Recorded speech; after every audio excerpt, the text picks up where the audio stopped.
All right, my dogs. We're talking about LeetCode problem 146, the least recently used cache. So this is one of the more popular problems, and I was trying to solve it, couldn't solve it. So I looked at the solutions, and the most popular solutions use a hash table with a doubly linked list.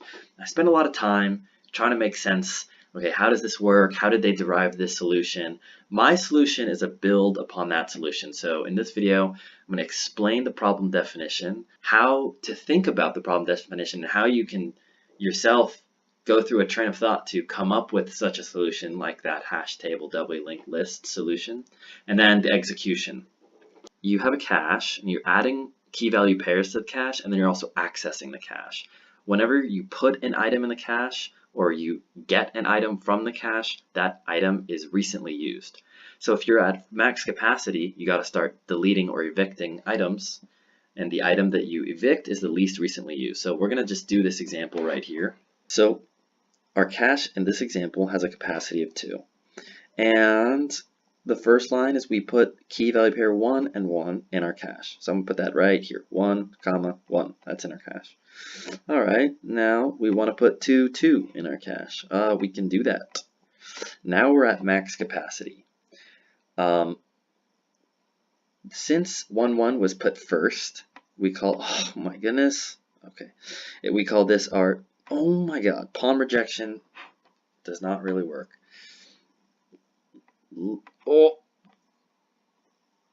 Least recently used, most recently used. So we're gonna call get 1. So it means get the value associated with the key 1. So first, do we have an element in our cache that has a key of 1? Yes, right here. So what is the value of that key? It's 1. So we return a 1. That action means that we've just used that key value pair. So now that is the most recently used item. So 2, 2 is the least recently used now. The most recently used is 1, 1. Cool. Now we're going to go to the next line. We're going to put 3, 3. But we're at max capacity. So we're going to get rid of our least recently used item. Get out of here. And put the most recently used item as 3, 3. And 1, 1 gets bumped to become the least recently used item. All right, so now let's get 2. First thing we do is check, do we have any keys with the int value 2? No, we don't. Return -1. Okay, done. Put 4, 4. All right, put 4, 4. Well, we're at max capacity, so we're going to bump this over. 3, 3, 4, 4. You see the pattern here? Get 1. Get 1. We don't have a 1. Get 3. We have a key of 3. Return the value associated. It's also 3. 3. Same thing over here. Oh, well, when we do that, actually, this becomes 4, 4, 3, 3. And then we have this line. That returns a 4. And then our cache looks like this again. So that's the explanation. And let's move over to how we can think about this problem. So in the problem definition, it has this follow-up. Can you do both operations in, oh my god, O1 time complexity. So O1 time complexity. So what are we doing here? We have some sort of thing. It's kind of like a queue, not really. It's kind of like a stack, not really.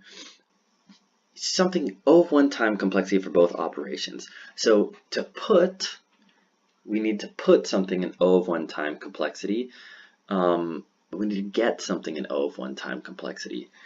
So, okay, well, what about putting? If we put something in O of 1 time complexity, well, we could use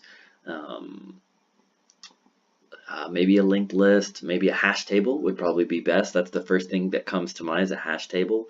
But we need some sense of order here, right? The order of these two elements matter, or, it depends on your capacity, however many elements. You can't flip these around willy-nilly. So, okay, a linked list then. A linked list is ordered, and if we want to put items in the linked list, well, hey, that's O of 1. So what if we have a linked list, right? And if you see some of the examples, they do this little, they put a little buffer here where they call this the head of the linked list. and they use doubly linked list, and then they have K1, V1. Let's say we have capacity 2 again, and K2, V2, and then this is pointing back because it's a doubly linked list, and then they have another buffer for the head, the tail. Okay, well, we can have a convention here in our linked list where we say anything that's to the left is least recently used, anything to the right is most recently used. So if we want to, for example, put an element in the linked list, then all we got to do is kick out this element and put in a new element. So let me show you what I mean. Let's say we only have one element in our cache. If we want to add an element, oh, easy. Just put it on the most recently used side. K2, V2. Yeah, most recently used side. Okay, now if we want to access an item, okay, well, suddenly we're a little bit stuck because accessing an item in a linked list or searching through a linked list is not of one-time complexity. If this linked list is 100 items long, you got to step through each element of the linked list to check if you have a key that, for example, matches, 1 or 2 or whatever. So doubly linked list, not really working. What about a hash table? Hash table, unordered, not really working. But that's where the solution comes into play. What about 2 separate data structures that complement each other? So that's what the solution is. You have a doubly linked list, and then you have an associated hash table.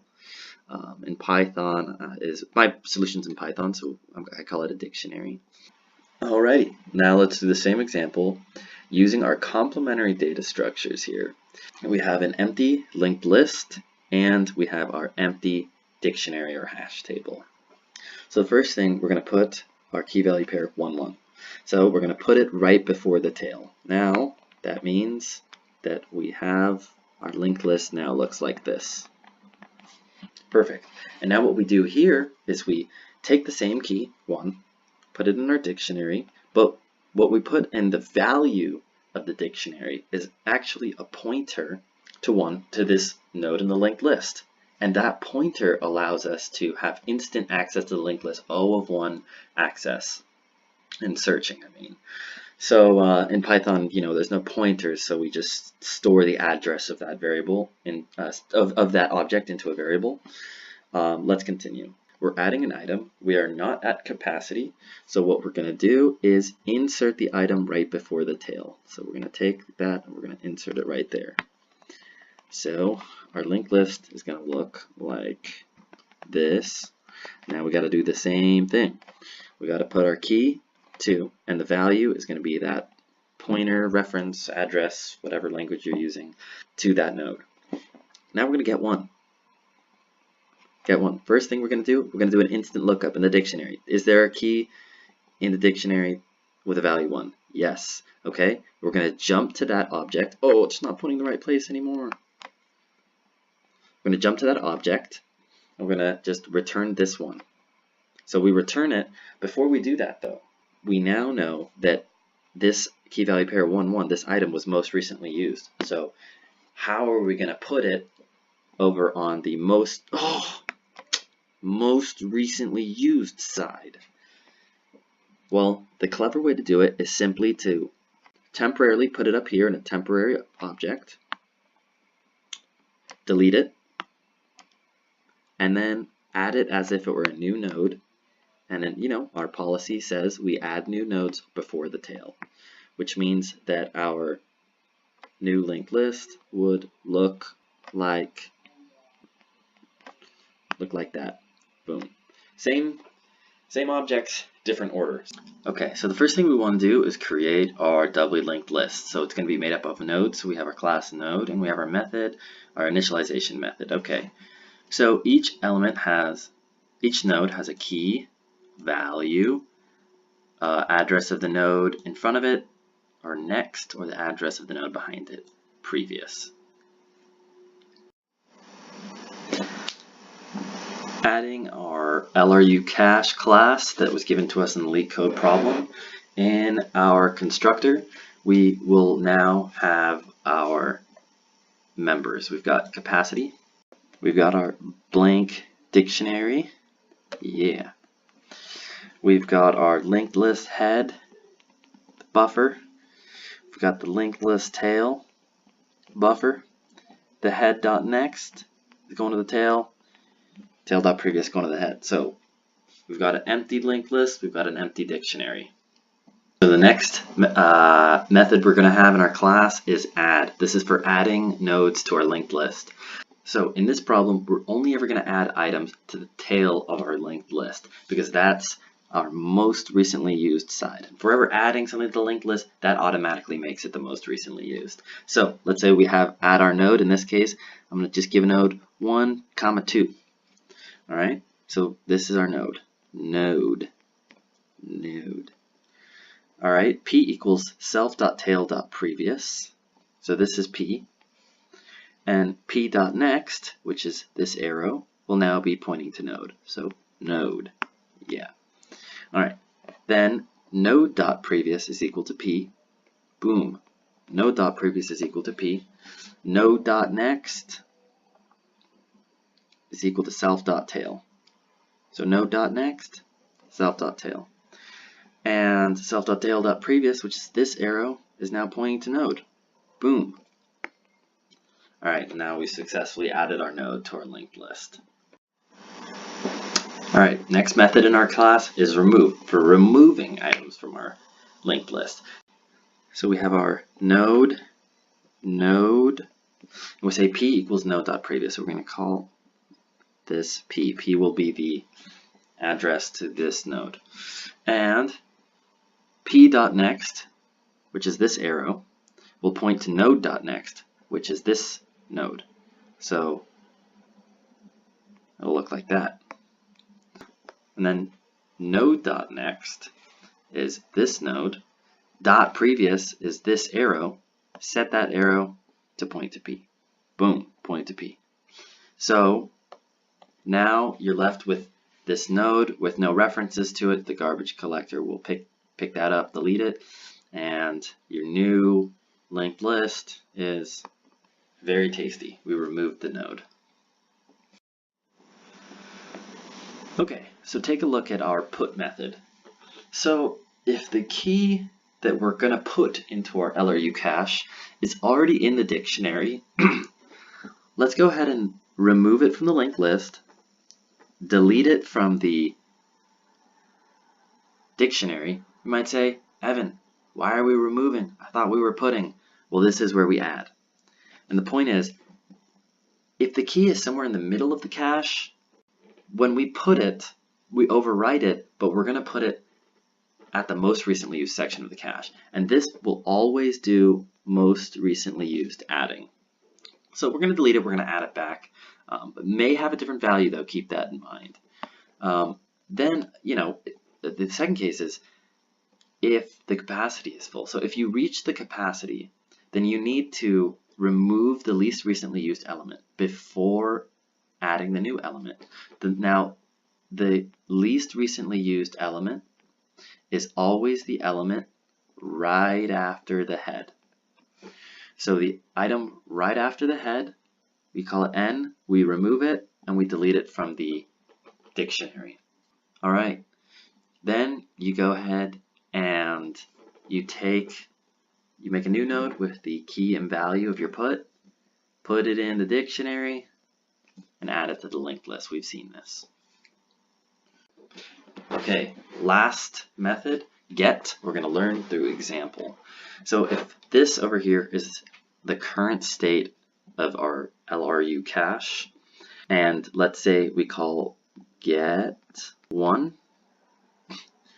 Well, first, is the key in the dictionary? If key in D is false, return -1. Well, it is in D, it's true, so we don't do that. We skip over here and we say N equals self.D of key. Well, key right now is 1, so D of 1 is equal to this node. So this is N.